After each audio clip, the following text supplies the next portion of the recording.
వేధింపులకు గురి చేయడం, మరొక పోలీసు ఇంకో మహిళా పోలీస్ పైన అత్యాచారం చేయడం ప్రస్తుతం అందరినీ కూడా కలిసివేస్తున్న సిచ్యువేషన్. రవికాంత్ ని కూడా ఎస్ఐని సస్పెండ్ చేయడం జరిగింది.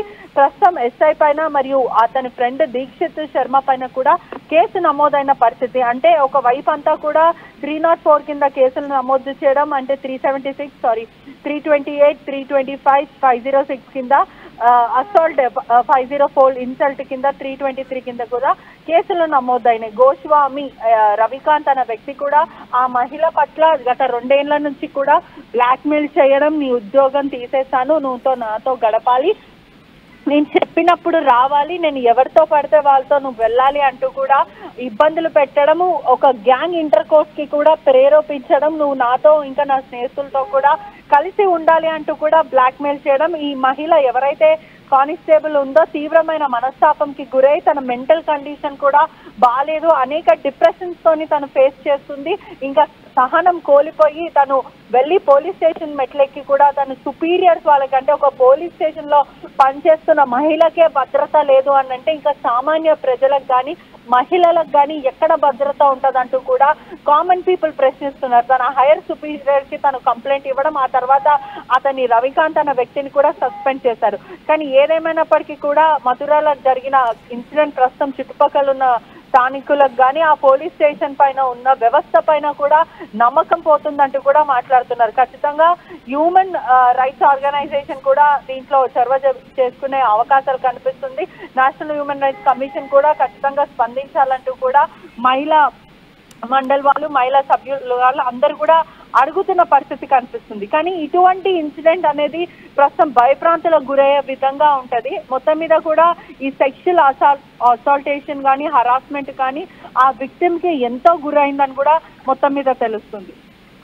Right, thanks for the update Patricia. So మనం చూస్తే కనుక యూపీలోని మధుర జిల్లాలో దారుణం చోటు చేసుకుంది. మహిళా కానిస్టేబుల్ పై 2 ఏళ్లుగా ఎస్ఐ అత్యాచారం చేస్తున్నాడు. తనతో పాటు తన కొలిగు మిత్రుడిని కూడా తీసుకొచ్చి సామూహికంగా వీళ్ళు అత్యాచారం చేసినట్టు తెలుస్తుంది. ఇనిషియల్గా ఒకసారి ఒక పెళ్లికి సంబంధించి ఒక ఫంక్షన్లో వీళ్ళందరూ కలుసుకున్న తర్వాత దగ్గరలోనే మాదొక గెస్ట్ హౌస్ ఉంది, గెస్ట్ హౌస్కి రావాలని చెప్పి ఆమెని ఫోర్స్ చేసి అక్కడికి తీసుకెళ్ళిన తర్వాత ఆమెకి జ్యూస్లో మత్తు పదార్థాలు కలిపి ఇవ్వడం, దాని తర్వాత ఆమెని అత్యాచారం చేశారు. చేసిన తర్వాత న్యూడ్ వీడియోస్ తీసి అప్పటి నుంచి 2 సంవత్సరాలు ఈ రవికాంత్ గోస్వామి అని ఎస్ఐ ఎవరైతే ఉన్నారో ఆమెని అత్యాచారం చేస్తూనే ఉన్నాడు. దాని తర్వాత ఒక్కసారి మొరాదాబాద్కి రావాలని చెప్పి ఆమెని ఫోర్స్ చేసి అక్కడ మొరాదాబాద్కి పిలిపించారు. మొరాదాబాద్కి పిలిపించిన తర్వాత కూడా దీక్షంత్ శర్మ అని ఇంకొక కొలీగ్ని, ఒక ఫ్రెండ్ని కూడా రవికాంత్ గోస్వామి పిలిచి వీళ్ళిద్దరు కలిసి సామూహికంగా అత్యాచారం చేసినట్టు తెలుస్తుంది. వీరిద్దరిపై కూడా కేసు నమోదైంది. ప్రస్తుతం వాళ్ళపై ఇన్వెస్టిగేషన్ నడుస్తుంది. వాళ్ళని అరెస్ట్ చేశారు. దీనిపై మరిన్ని వివరాలు ఒకసారి డీజీపీ మాట్లాడారు. డీజీపీ బయటలో కూడా ఒక్కసారి చూద్దాం.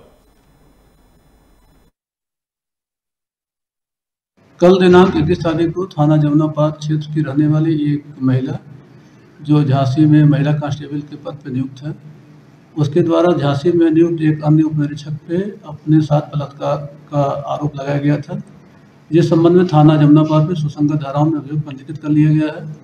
विवेचक को और एसएचओ को पर्याप्त साक्ष्य संकलन के बाद आवश्यक वैधानिक कार्रवाई करने हेतु निर्देशित किया गया है।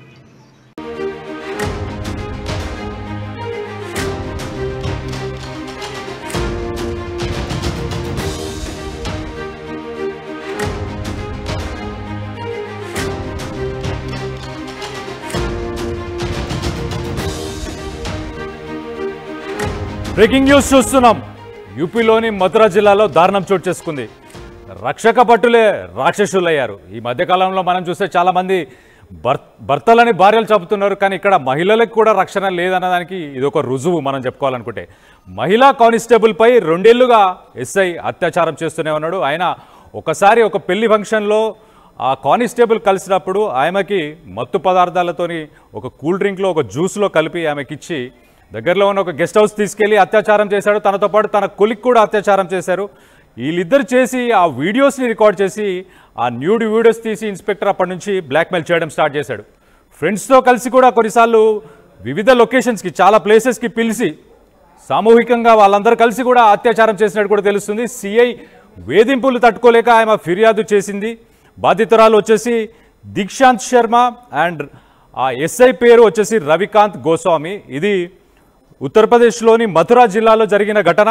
సో ఝాన్సీ మథురా జిల్లాకు చెందిన బాధితురాలు, కానీ ఝాన్సీకి చెందిన విధులు ఏదైతే బగ్పత్కి చెందిన ఎస్ఐ రవికాంత్ గోస్వామి కూడా అదే స్టేషన్లో పనిచేస్తున్నాడు. ఇద్దరు ఒకటే స్టేషన్లో వర్క్ చేస్తున్నారు. ఝాన్సీ జిల్లాకు చెందిన రవికాంత్ గోస్వామి సస్పెండ్ అయ్యారు. ఇప్పుడు ఎస్ఐతో పాటు అతని ఇంకొక కొలీగ్ ఎవరైతే ఫ్రెండ్ ఉన్నారో ఆయనపై కూడా కేసు జరిగింది. సో అతని పేరే దీక్షంత్ శర్మ, అతని పైన కూడా కేసు జరిగింది. ఒక్కసారి దాని వివరాలు చూస్తే కనుక మనం జూలై 20, 2025 ఈ కంప్లైంట్ లాడ్జ్ చేశారు. సో 22న యూపీ పోలీస్ హెడ్ క్వార్టర్స్ ఏదైతే ఝాన్సీలో ఉన్న హెడ్ క్వార్టర్స్ ఉన్నాయో దానికి సంబంధించిన UP director general of police DGP కూడా దీని మీద మాట్లాడారు. ఆయన కూడా ఏం మాట్లాడారో ఒక్కసారి ఆయన చూద్దాం. कल दिनांक 21 तारीख को थाना जमुनाबाद क्षेत्र की रहने वाली एक महिला जो झांसी में महिला कांस्टेबल के पद पर नियुक्त है, उसके द्वारा झांसी में नियुक्त एक अन्य उप निरीक्षक पे अपने साथ बलात्कार का आरोप लगाया गया था, जिस संबंध में थाना जमुनाबाद में सुसंगत धाराओं में अभियोग पंजीकृत कर लिया गया है। विवेचक को और एसएचओ को पर्याप्त साक्ष्य संकलन के बाद आवश्यक वैधानिक कार्रवाई करने हेतु निर्देशित किया गया है। कल दिनांक 21 तारीख को थाना जमुनाबाद क्षेत्र की रहने वाली एक महिला जो झांसी में महिला कांस्टेबल के पद पर नियुक्त है, उसके द्वारा झांसी में नियुक्त एक अन्य उप निरीक्षक पे अपने साथ बलात्कार का आरोप लगाया गया था, जिस संबंध में थाना जमुनाबाद में सुसंगत धाराओं में अभियोग पंजीकृत कर लिया गया है। विवेचक को और एसएचओ को पर्याप्त साक्ष्य संकलन के बाद आवश्यक वैधानिक कार्रवाई करने हेतु निर्देशित किया गया है। कल दिनांक 21 तारीख యూపీలోని మధురా జిల్లాలో దారుణం చోటు చేసుకుంది. మహిళా కానిస్టేబుల్పై 2 ఏళ్లుగా ఎస్ఐ అత్యాచారం చేస్తున్నాడు. ఆయన ఒక పెళ్లి ఫంక్షన్లో కలిసినప్పుడు మత్తు పదార్థాలని ఒక కూల్ డ్రింక్లో కానీ జ్యూస్లో కానీ కలిపి ఆమెకి ఇచ్చిన తర్వాత ఎస్ఐతో పాటు తన కొలీగ్ దీక్షత్ శర్మ వీళ్ళిద్దరు కలిసి ఒక గెస్ట్ హౌస్కి తీసుకెళ్లి ఆమెని అత్యాచారం చేశారు. చేసిన తర్వాత న్యూడ్ వీడియోస్ కూడా రికార్డ్ చేశారు. వీడియోస్ రికార్డ్ చేసి 2 ఏళ్లుగా ఆమెని బ్లాక్మెయిల్ చేస్తూనే వచ్చారు. ఈ 2 ఏళ్ల కాలంలో వీళ్ళిద్దరే కాకుండా ఇంకొంతమందితో కలిసి సామూహికంగా అత్యాచారం కూడా చేసినట్టు తెలుస్తుంది. న్యూడ్ వీడియోస్ పెట్టుకొని బ్లాక్మెయిల్ చేస్తూ ఆమెని ఎప్పటికప్పుడు వివిధ లొకేషన్స్కి డిఫరెంట్ ప్లేసెస్కి పిలిచి ఆమెని చాలా ఇబ్బందికి నరకానికి కూడా గురి చేసినట్టు మనకు చాలా క్లియర్గా అర్థమవుతుంది.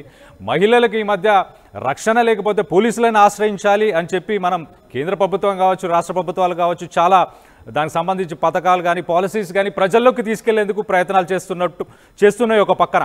ఇంకో పక్కన మనం చూస్తే రక్షక భటులైన